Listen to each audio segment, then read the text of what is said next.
Hello everyone, welcome to my channel. So today we are going to discuss a very important topic. What is diabetic neuropathy?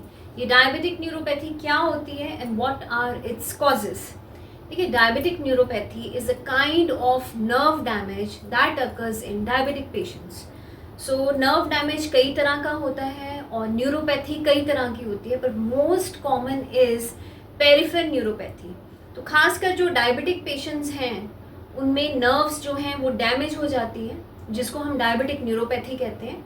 और ये अक्सर देखा गया है कि पेरिफेरल न्यूरोपैथी ज़्यादा कॉमन है, यानी लेग्स में और आर्म्स में उसके सिम्टम्स ज़्यादा आते हैं, जिसको हम पेरिफेरल न्यूरोपैथी कहते हैं. इसके सिम्टम्स होते हैं जैसे आर्म्स में, लेग्स में वीकनेस फील होना, और सेंसिटिविटी टू टच जो है वो बहुत ज़्यादा बढ़ जाती है.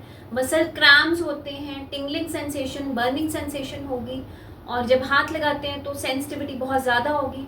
उसके साथ साथ देखा गया है कि नमनेस के साथ साथ जो sensitivity towards pain and temperature is also less. तो इसके क्या कॉजेज़ हैं डायबिटिक न्यूरोपैथी के?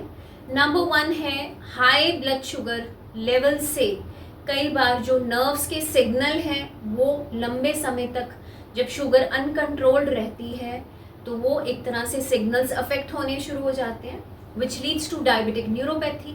सेकेंड है major cause, that is oxidative stress. जहाँ पे ब्लड शुगर लेवल हाई है वहाँ पे फ्री रेडिकल्स ज़्यादा बनते हैं और केमिकल इम्बैलेंस हो जाता है. और ये केमिकल इम्बैलेंस होने के कारण वहाँ पे देखा गया है कि नर्व्स डैमेज होनी शुरू हो जाती है, नर्व सेल्स डैमेज हो जाते हैं. उसके साथ साथ पुअर सर्कुलेशन, क्योंकि जहाँ पे डायबिटीज़ है वहाँ पे अक्सर जो ब्लड वेसल्स हैं वो टाइट हो जाती हैं, वो थोड़ी सी नैरो हो जाती हैं. तो जो ब्लड सर्कुलेशन नैरो होने से, कम होने से जो ऑक्सीजन है या न्यूट्रिशन है जो नर्व्स को चाहिए वो नहीं मिल पाता. सो पुअर ब्लड सर्कुलेशन से भी डायबिटिक न्यूरोपैथी हो जाती है. तो उस तरह से होती है. और उसके साथ साथ अगर बहुत ही क्रॉनिक इन्फ्लामेशन है बॉडी में due to diabetes, that can also leads to nerve damage. तो अब इस नर्व डैमेज से हम कैसे बच सकते हैं? तो इसमें इम्पॉर्टेंट है, अगर आप डायबिटिक हैं तो प्लीज़ अपनी डायबिटीज़ को कंट्रोल रखना है. नेचुरल इंसुलिन बॉडी में बननी चाहिए, उसके लिए एक्सरसाइजेस, वॉक बहुत ज़्यादा इंपॉर्टेंट है. डाइटरी पैटर्न को ठीक रखना, हाई फाइबर डाइट लेनी, और डायबिटिक पेशेंट्स के लिए जो डाइट है उसका ध्यान रखना. Please visit your nutritionist. उसके साथ साथ रेगुलर एक्सरसाइजेस, रेगुलर चेकअप्स करने. अगर आप प्री डायबिटिक हैं तो प्लीज़ उसको भी सीरियसली लेंगे. ऐसा नहीं है कि आप प्री डायबिटिक हैं तो उसमें आपको डायबिटीज़ की डायबिटिक न्यूरोपैथी नहीं हो सकती, ऐसा नहीं है, बिकॉज कोई भी सिम्टम्स उसमें भी आ सकते हैं पूरी तरह. उसके साथ साथ इम्पॉर्टेंट हो जाता है अपने एंडोक्रिनोलॉजिस्ट को विजिट करना जब आपकी डायबिटीज़ कंट्रोल नहीं होती.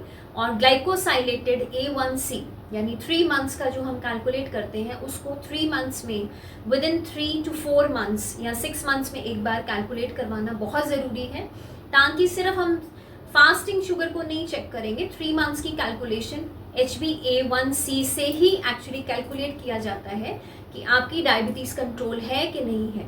तो ये सारी चीज़ों का ध्यान रखना है अगर आपने डायबिटिक न्यूरोपैथी से बचना है.